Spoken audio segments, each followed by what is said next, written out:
Looking good, princess. Especially from this angle. Huh? Oh, I told you, you should have put on a robe. Oops.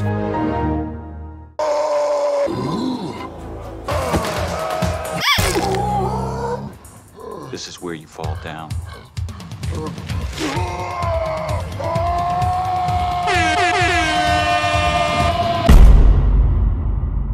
Sometimes it can feel like a forced lobotomy watching all of these video game movies and shows as they rewire our brains and gaslighting us into thinking that our video game worlds are much more empty and lifeless than they really are.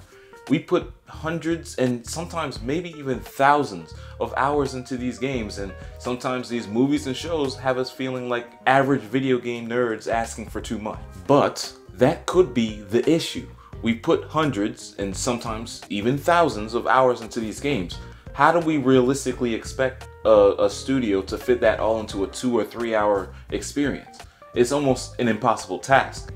Maybe a movie is the wrong medium in the first place. Maybe something like a book or a television series is more fitting for video game adaptations. Welcome to The Bread Show, and today we're going to be talking about some of the most awful video game adaptation in movies and shows. We're also going to be looking at some of the ones that were good, some of the upcoming ones, and some that were just mid. So let's get straight to it. In recent years, there have been some stellar video game movies and shows featuring some of our favorite video game characters. And 2023 and 2024, there's more heat on the way. However, to get to that point, all throughout the 90s and at the turn of the century, there have been abominable dumpster fires, even some in recent years, that have either not shown out in the box office or they haven't shown out in the reviews. What I will say is that some of the reviews are unfair and other movies had tall tasks ahead of them. There was no way that they were going to be able to capture everything in a 2-hour feature film. Some of these studios I genuinely feel bad for because they did have a tall task in front of them, but then other studios didn't even try. We're going to start off with the Zelda series that I showed you in the first few seconds of the video. I think one of the biggest mistakes and one of the biggest disconnects with this animated series is that they gave snarky and sarcastic personalities to previously silent protagonists. Nintendo purposely uses the silent protagonist so that you can insert yourself into the character. Link is whatever you want him to be.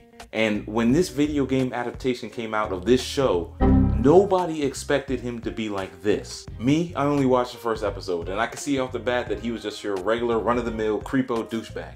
This Zelda series was a Legend of Zelda 2 type punch in the temple. Straight abominable, sinister, garbage.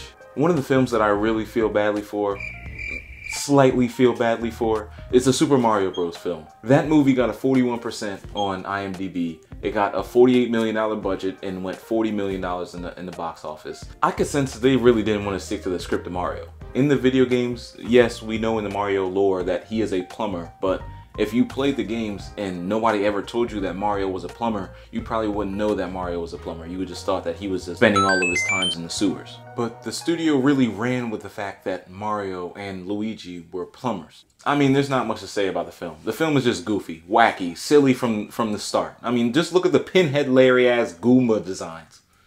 I thought that was a Koopa.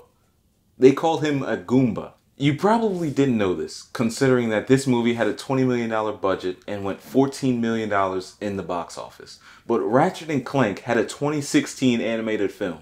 The animation, in terms of like animated style, I liked it. It was really fitting to the games, and the thing with animation is that you could stay as true as ever to the character design and the world design, which I feel like benefits this movie. However, it didn't benefit it that much because it got a 55% on IMDb, and this movie was just goofy from the beginning. Then there's the Mortal Kombat movie. This studio obviously tried so hard to make an actual Mortal Kombat combat movie, but it just didn't end up working well. The main character was Johnny Cage, and we followed him all throughout the story. He was basically what he was in the game. He was just a corny douchebag with even cornier jokes. This movie got a 58% on IMDb, but with a $20 million budget, they went and got $122 million in the box office. So I guess at the time, you can call it a success. In retrospect, we know that this is going into the back rooms of the video game movies. One of the more surprising bad video game adaptations that did really well was Resident Evil. This movie got a $315 million budget. That was the budget for the movie. and they made their return and some. This movie got $1.2 billion in the box office.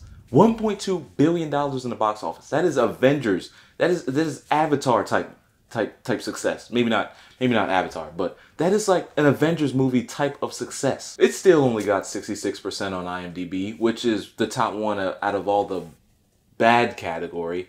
But still, $1.2 billion, that is a success. But that wasn't the only success. Silent Hill, 65% on IMDb, but $50 million budget, $100 million box office.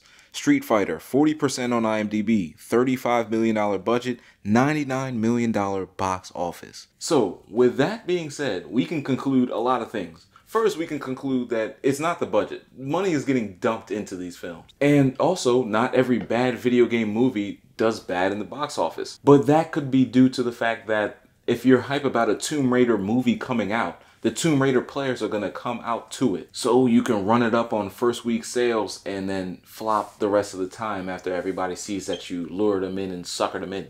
Some video game movies we've been getting in recent years have been bangers. Detective Pikachu was cool. We got to see Pokemon and what they would look like in the real world from Nintendo's perspective and not the back pages of the dark web, because you would be scarred for life. One of the common denominators in all of the good video game adaptations was the fact that they had crazy star power. Ryan Reynolds, Henry Cavill, Jim Carrey. One of the good things of the good adaptations also is that if the source content is a lot, they move into a series rather than a movie. A game like The Witcher would probably take at least 30 hours to complete. So if you have 15 episodes, 1 hour each, you can get throughout the whole story of The Witcher in about 2 seasons. Also, The Witcher was originally a book, so that kind of helps as well. But nonetheless, it was still a good video game adaptation. The good movies come from source material that's not as deep and as in-depth. Pokemon, the source material is very shallow. You catch all the Pokemon. There's not really too many interlooping storylines that you have to catch on to. You could easily tell the plot of Pokemon within that 2-hour time frame. Same thing with Sonic. To make those video game audiences happy and general audiences around the world, you just throw in a few references and have good character design and you're good.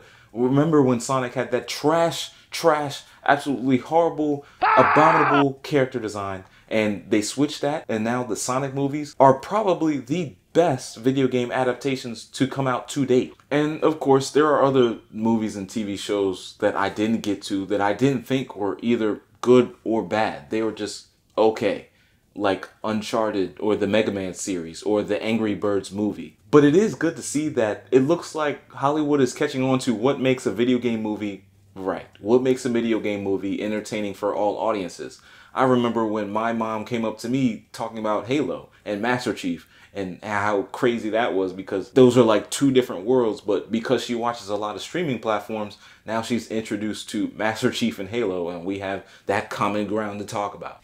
They're even going to come out with Minecraft and Ghost of Tsushima movies, or movies or TV shows, I forget which one. But hey man, I'm excited to see what's up next. I'm excited to see what's coming, because considering where we were and considering the movies I watched as a kid, even in the early 2000s, as a 2000s baby, we've come a long way. We have come a long way. But yeah, y'all, tell me, let me know what y'all think. Let me know what y'all think in the comments below about video game adaptations and whether they work or whether they don't work. Yeah, man, give inspiration. Peace out, and love y'all, man. Peace.